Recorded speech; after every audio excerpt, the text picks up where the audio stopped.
Here we are sitting in the cabin where my adoptive Hopi father and I lived for a few years.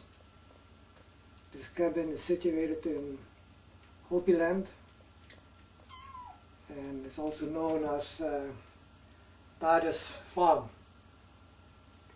It was the last enclave of Hopiland that was declared sovereign on the Creator's law. It says, Titus Farm, sovereign under the Creator's law, one mother, one humanity. So, some people didn't like that statement. So at one time they took me out from Hopiland because Titus said, before he passed away, Roy, shake the anthill and tell the world the truth about Creator's law. Shake the anthill means wake up the people. So the first one to be shaken was the Hopi Tribal Council, which is a government that was installed by the Peabody Mining Company and some form of democracy. The Mormons were also involved. And it was part of the drama, because Hopiland is a microcosm of the world. And as far as I can see, this land, Titus Farm, is a microcosm of Hopiland. So whatever happens in the world also is dramatized up here. So I went around the world to find out how to make my case, or actually the case of humanity, to find justice under the Creator's law. And that's what Titus said. Tell the world the truth about Creator's law. And it was 16 years ago, 15 years ago, 1995. So here I'm back in Titus Farm. And my travel around the world taught me a lot. Maybe that was the reason that I had to go and came to great insights, great conclusions, and this I want to share with you. This also is in conjunct with the wish of Titus to write my book. So 4 hours before he joined the Rainbow, and he was sitting here next to me. He passed away in 1994. Actually, he didn't pass away, he went on. So 4 hours before he joined the Rainbow, he said, Roy, did you write your book? So, well, I'm still working on it. That book will never be finished because this is the never-ending story. It's based on Creator's law, which is change. So change does not change. It's never-ending.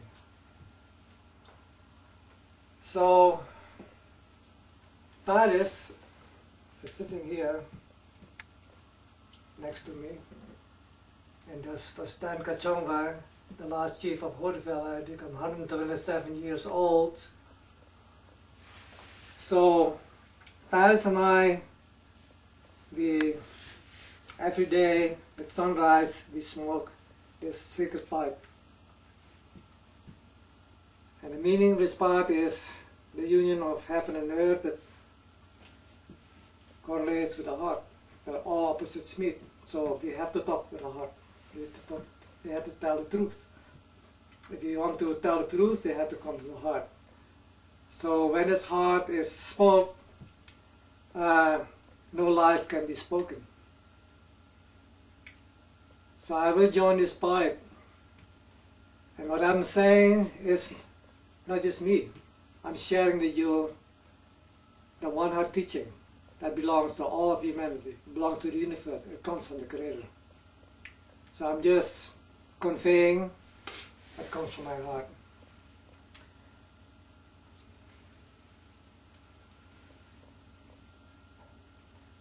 So as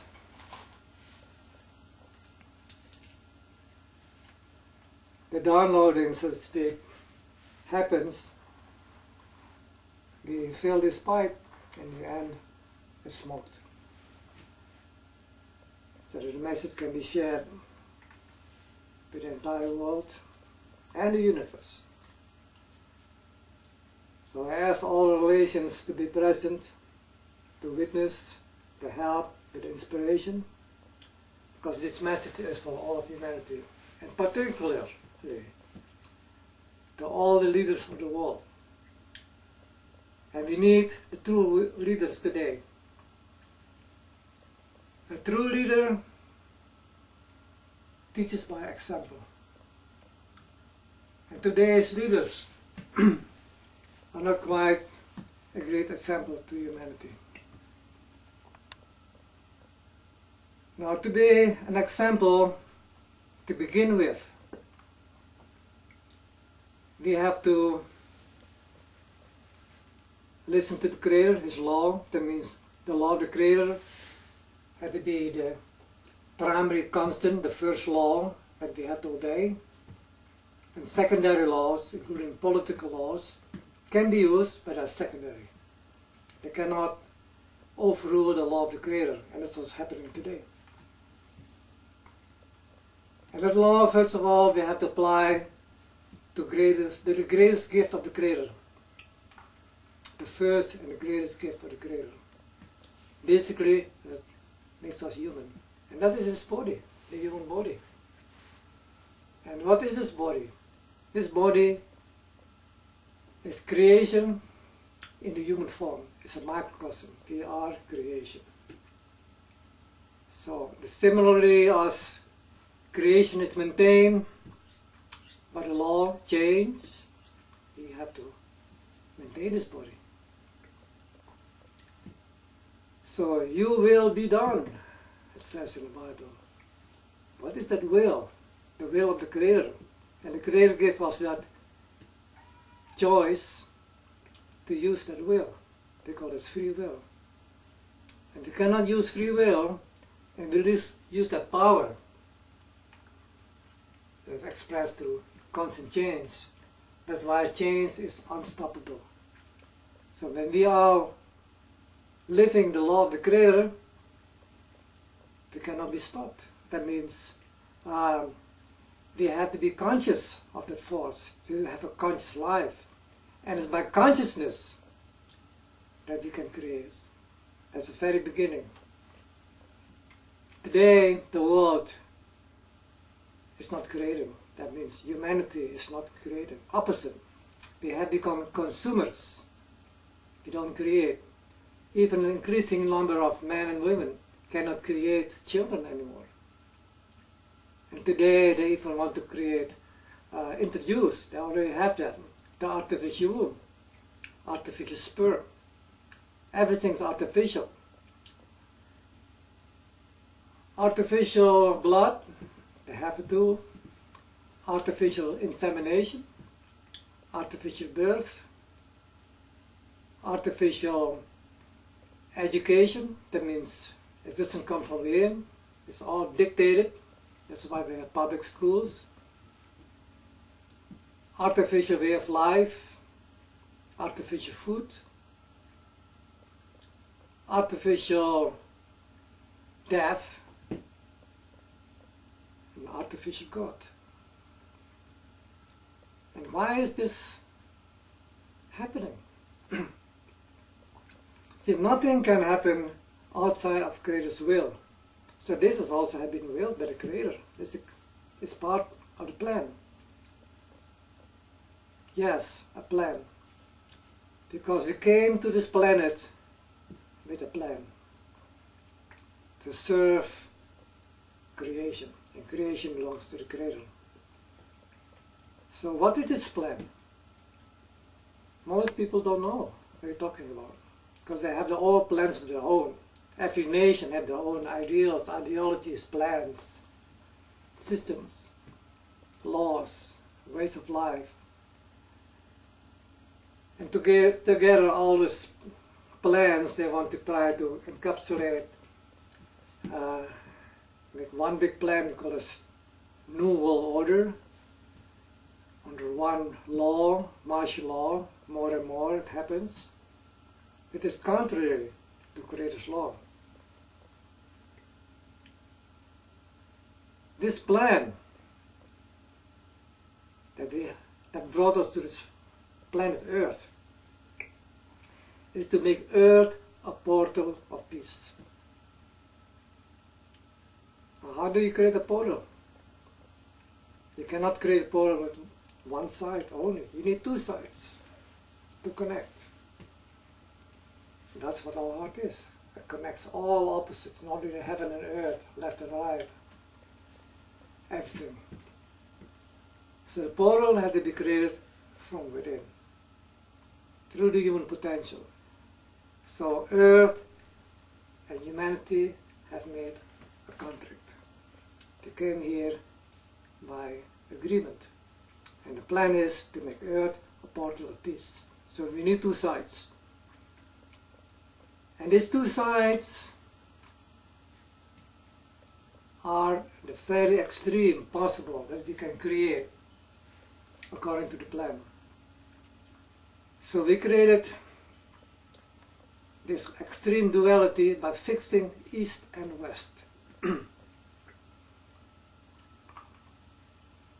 And by doing so, we also create extremes in our mind, our brain thinking. Because the east correlates with the right brain and the west with the left brain. And because we share the same nucleus of the earth, which is iron, that's carried by blood, our entire being resonates also with the magnetism or the energy of the earth. So the earth balance depends on this extreme, this rotation, this east and west.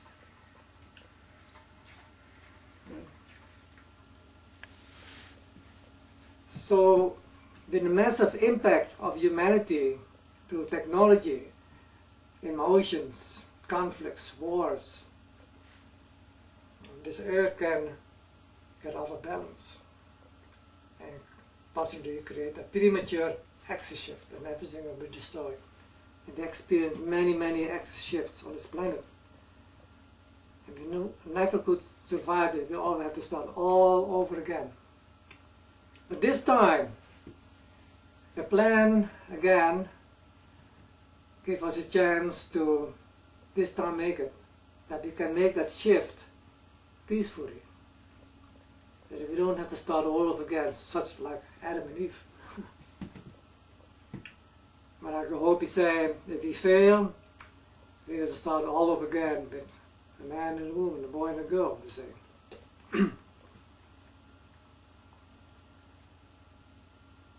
So we have to know what it takes to not only create the extremes, the two sides of the portal, but also in the end to unify it from within. That's why we have been given this symbol of the heart, but also of love, the will of the Creator, love. So one becomes two, the duality. So we can create the two sides of the portal, and the portal is in the center. So one becomes two.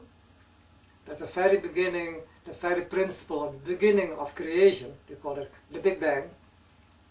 And then an extreme, when we reach the extreme, two become one.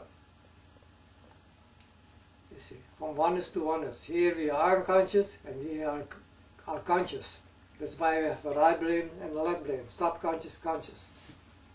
So this extremes at the very beginning of creation, so one becomes two, and the nature of this polarity is expansion and contraction. By expansion, we can enter the great mystery, the unknown, as far as the plan allows us by space and time, until we reach the extreme, the turning point, and that's the earth. So in stages, oneness, the source, the creative force, the will of the creator, his love, and then we get the polarization, the third step, and by memory, because the opposites have the same origin, the two remember the oneness. That's why opposites always attract one another. That's the reason why. And when they implode, right, it can disappear again. That means come to the void. But because of the second memory, well, one becomes two. That's the second memory. Once we get the implosion, we get the explosion. So implosion, explosion, and that is a pulsation. See, that's the beginning of our existence on this earth, which is the heart in Mother's womb. So all of this, the whole creation, is the original womb, and in order to reach that turning point where you can create a portal also to know ourselves truly from within, this womb constricts and appears to us as a universe. Constricts becomes a galactic system, constricts becomes a solar system, constricts the earth, constricts Mother's womb. So that is the turning point, Mother's womb. So we have the oneness, the creative force, the polarization, vibration by attraction, and that vibration condenses more and becomes light. This is the lighting in the sky.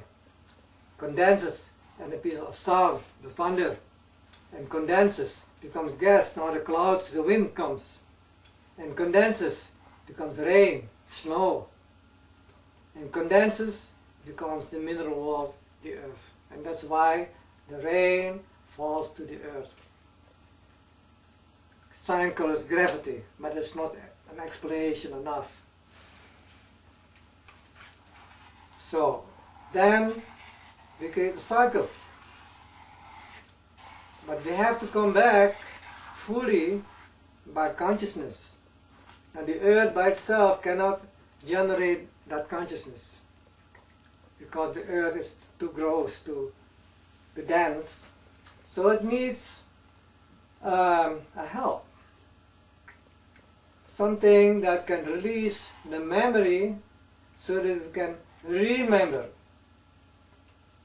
And here's where the human is needed.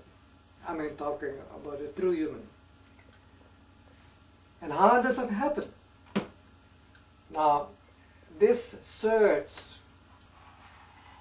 all the way to the inner, from where we can come back. This distance, this connection, they call this memory. That's what memory is. Not memorizing, okay, like textbook reading. This is memory. And thus, this total memory is condensed in food. And that's why we eat food, because food enables us to remember. But we have to release the memory, and that's why here this memory, this is food. Okay? I'm not talking about a diet or some nutritional theories. Total food. It contains the creator. It contains the creative force. the polarization, vibration, light, thunder, and so on. It's all contained in food, the seasons. And so now we enter inner creation, and that's why we have a mouth. That's why we have a mouth. To become, or to maintain, or to that relationship with creation, so when that creation in the form of food is internalized, and providing this food has the total memory, which is basically the whole cereal grain. That means wheat, rice, barley, corn, buckwheat, quinoa, rye, oats, and so on. Those are whole grains, the food of the gods. And this total memory is properly prepared and eaten and digested, then that food becomes our blood. So from here on, and finally up here in the small intestines where we begin with the heart, right? We start to pulsate back to the source. And we can come back to the source when we have the total memory. If not, then we get stuck. See? We get stuck. We cannot have this total, see, resonance, like the infinity, the eight. So a primitive form of life, see, they're just beginning, they're not human yet, right? They eat like this, eat straight to the head.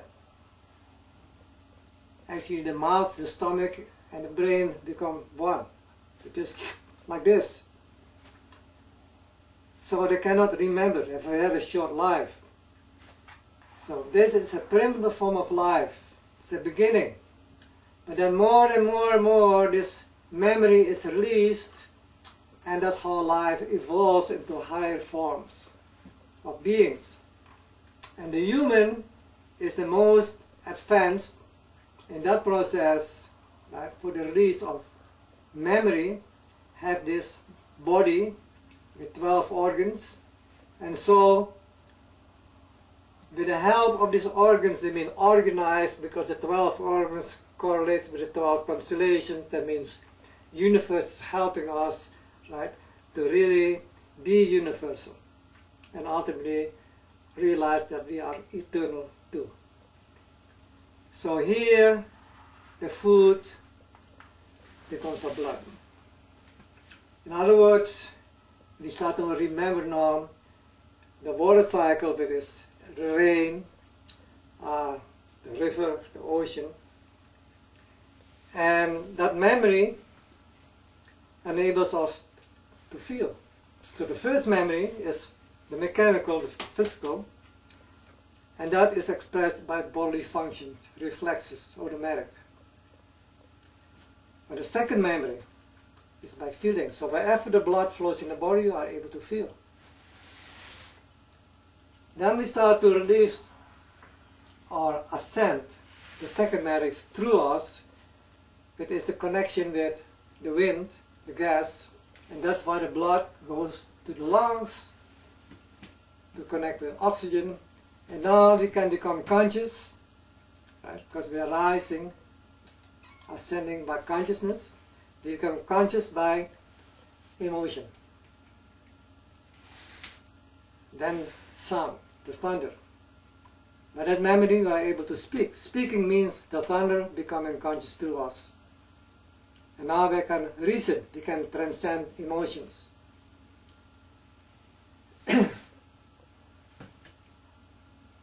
The next is light, the lightning. The lightning becoming conscious through us. By that memory we are able to see. So now we enter a much greater context in which we can become conscious. And we embrace other people, beings, the earth, everything. We call it social consciousness. You can create a family. They organize from within. So our organs are not just only longer in the body. Our organs are bigger and bigger and bigger. and we want to organize in the universal sense. So we create family, community, a nation, the world, and so on. But like Creator's law. After light, there's vibration. And that enables us to think. Thinking means vibration becoming conscious through us. That's why we think and can think. So now we can go beyond the horizon that we can see and enter the future. And that gives us a consciousness of ideology, ideological consciousness. You can plan for the future. You can organize for the future. The polarity is next, and by that memory we are able to discern. And when that memory is complete, we can perceive opposites as complementaries. But when that memory is not complete, we see things and situations, conditions, relationships, right, as antagonists, including in science today. They don't see this. They see this. They understand alchemy. They go by chemistry, reaction. And ultimately, we use that kind of mindset through science. We create atom bombs. That's what we do. And destroy each other. Antagonism, create war. That's the opposite to Creator's law, which is change. So we create our own laws. So all the wars basically are created by making secondary laws, I mean reactionary laws, right and wrong, good and bad, like and dislike, mine and yours. As a result, we create destruction. So when these laws are used as weapons, automatically will be done because we want to defend ourselves by our own laws. Then weapons become the law. That's today. So ultimately, it's inevitable if we continue. We destroy ourselves by our own laws, martial law, and it's happening now. We invent this, or we justify the use of this law by inventing so-called terrorism. As a result, if we want to end terrorism, we have to make Creator's law our primary constant. That's how we end terrorism, not by searching people and creating fear and so on, and surveillance by videos. That's only how we accelerate, maximize terrorism. That's the truth. And I challenge anyone, or anyone is challenged on me, by the Creator, right, to prove or to say, to dispute that this is not true. You can stop this by killing me, or take it off my website, whatever, where it will be shown. The truth is the truth, and it prevails. You find the truth, you will be destroyed by your own ignorance. That's it.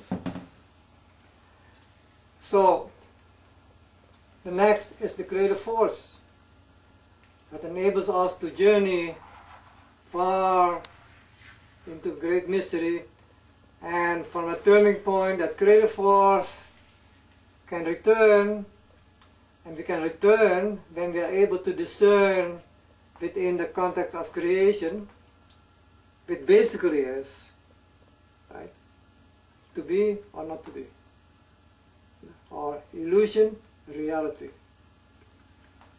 or creation, anti-creation. These are the two sides of the portal. So that force will bring us back when we make the choice, that means use Creator's will through us, and by that choice we can arrive back to the source, become one with the Creator. At that moment we realize that we are the creator of our own reality. You see? So consciousness creates, and what is created creates consciousness. It's one. All is one. One. One. How can you escape oneness? It's not possible. But the other side, the side of illusion, based on separation, division, duality, dualism, does not accept it. See? So that is one side of the portal, the dark side, the destructive side, the satanic, the demonic, the part of the plan. It's like, how can you hit the target with a bow and arrow? If the arrow cannot hit the target, you need the duality, right? So from that duality connected by string, you create the energy,